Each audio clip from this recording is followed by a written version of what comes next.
আসসালামু আলাইকুম। অদ্ভুত এক সময় আমরা পার করছি। এতদিন আমরা মুক্তিযোদ্ধারা জাতির উদ্দেশ্যে বলে এসেছি 16ই ডিসেম্বর 71 মুক্তিযুদ্ধ শেষ হয় নাই। মুক্তিযুদ্ধ একটি চলমান প্রক্রিয়া। যতদিন পর্যন্ত প্রত্যেকটি বাংলাদেশি নাগরিকের বেসিক প্রয়োজন না মিটবে, যতদিন পর্যন্ত প্রত্যেকটি দরিদ্র মানুষের মুখে হাসি না ফুটবে, যতদিন পর্যন্ত আমরা যেই সমৃদ্ধি অর্জনের জন্য 71-এ জীবন বাজি রেখে যুদ্ধ করেছি সেই সমৃদ্ধি আমরা দেখতে না পাবো, এবং যতদিন পর্যন্ত আমাদের স্বাধীনতার সার্বভৌমত্বের প্রতি সকল ভ্রুকুটি নিশ্চিহ্ন না হবে, ততদিন পর্যন্ত মুক্তিযুদ্ধ চলবে এবং আমরা মুক্তিযুদ্ধ চালিয়ে যাব। 71-এর মুক্তিযুদ্ধ ছিল অদ্ভুত এক যুদ্ধ, জাতির যুদ্ধ, জনতার যুদ্ধ। এটি কোনো রাজনৈতিক দলের যুদ্ধ ছিল না। রাজনৈতিক দল যখন পাকিস্তানের রাষ্ট্র ক্ষমতায় যাওয়ার জন্য ব্যস্ত, সেই সময় একটি ভয়াবহ মিলিটারি ক্র্যাকডাউন জনগণের উপর চাপিয়ে দেয় বর্বর পাক বাহিনী। সেই কারণে এই দেশের সাধারণ মানুষ ইস্ট বেঙ্গল রেজিমেন্টের সৈনিকদের নেতৃত্বে, মেজর জিয়াউর রহমানের নেতৃত্বে এবং সাধারণ ছাত্র জনতার নেতৃত্বে এই দেশে একটা জনযুদ্ধ শুরু হয়েছিল। 9 মাস পর আমরা বিজয়ী হয়েছি, কিন্তু স্বাধীনতার অব্যবহিত পরেই এই মুক্তিযুদ্ধের লক্ষ্যসমূহ থেকে তৎকালীন রাজনৈতিক দলটি ধীরে ধীরে দূরে সরে যায়। জনগণ ক্রমেই হতাশাগ্রস্ত হয়ে পড়ে। মুক্তিযুদ্ধ কেন হয়েছিল? পাকিস্তানিরা কেন হেরেছিল 1971 সালে? তারা হেরে গেছে এই কারণে, একটা সেনাবাহিনী আরেকটা সেনাবাহিনীর সাথে যুদ্ধ করতে পারে, কিন্তু সেনাবাহিনী কোনো জাতির সাথে যুদ্ধ করতে পারে না।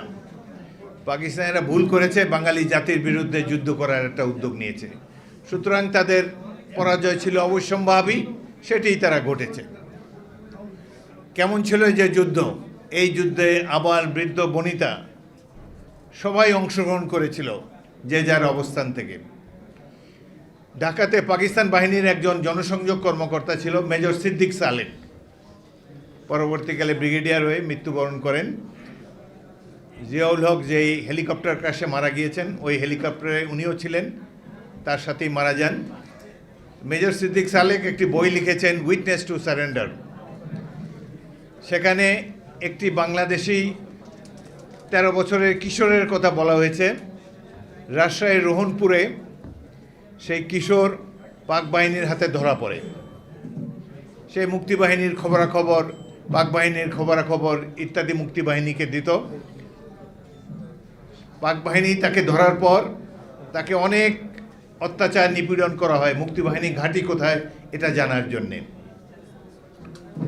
সেই 13 বছরের যুবক মুখ খোলেনি, শত অত্যাচারের পরও নীরব ছিল। অবশেষে শেষ দিন সকালে তাকে পাকিস্তানি মেজরের সামনে উপস্থিত করা হলো। পাকিস্তান সেনাবাহিনীর মেজর তার পিস্তল বের করলেন, তার কপালে সেটি ঠেকিয়ে রেখে বললেন, তোমার বয়স মাত্র 13 বছর, তোমার সারা জীবন সামনে পড়ে আছে, তোমাকে একটা সুযোগ আমি দিচ্ছি।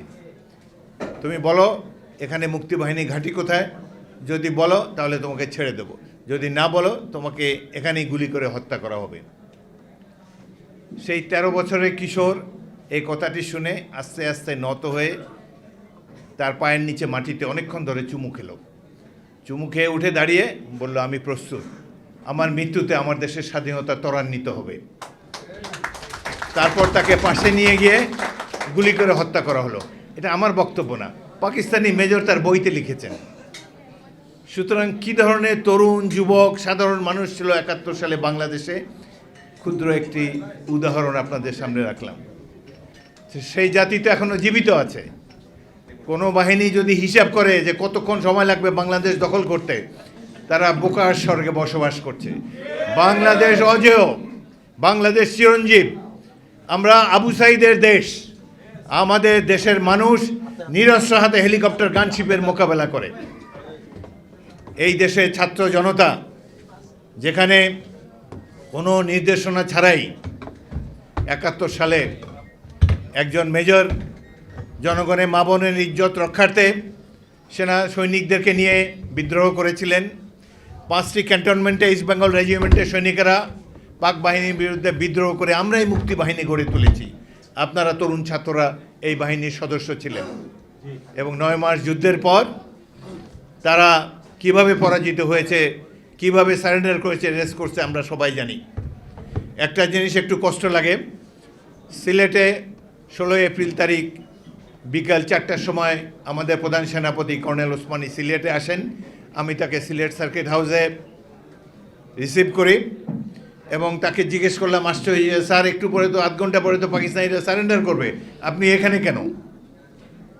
তিনি একটু বিমর্ষ হলেন, খানিকক্ষণ চুপ করে আমাকে বললেন, তিনি আমাকে খুবই স্নেহ করতেন, বললেন, মাই বয়, এখানে আসতে পেরেছি এটাই তো ভাগ্য। আসার পথে হেলিকপ্টারে গুলি করেছে পাক বাহিনী, আমার সঙ্গী মেজর রব আহত হয়েছেন, আমিও প্রাণে বেঁচে এসেছি। সুতরাং এটাই ভাগ্য বলে মনে করি যে এখনও জীবিত আছি। তিনি সরাসরি উত্তর দেননি। তার পক্ষ থেকে আমাদের উপ অধিনায়ক, chief of staff, group captain AK Khandaker সেই অনুষ্ঠানে উপস্থিত ছিলেন, আত্মসমর্পণ অনুষ্ঠানে।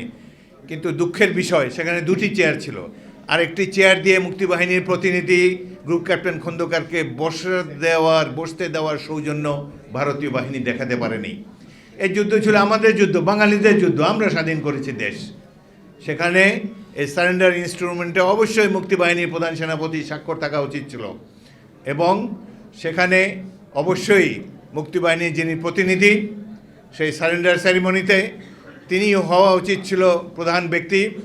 তার দুপাশে, এক পাশে জেনারেল অরোরা বসবেন, আরেক পাশে জেনারেল নিয়াজি বসবেন এবং তারা সারেন্ডার করবেন মুক্তিবাহিনীর কাছে। এটাই হলে ইতিহাস সঠিকভাবে লিপিবদ্ধ হতো।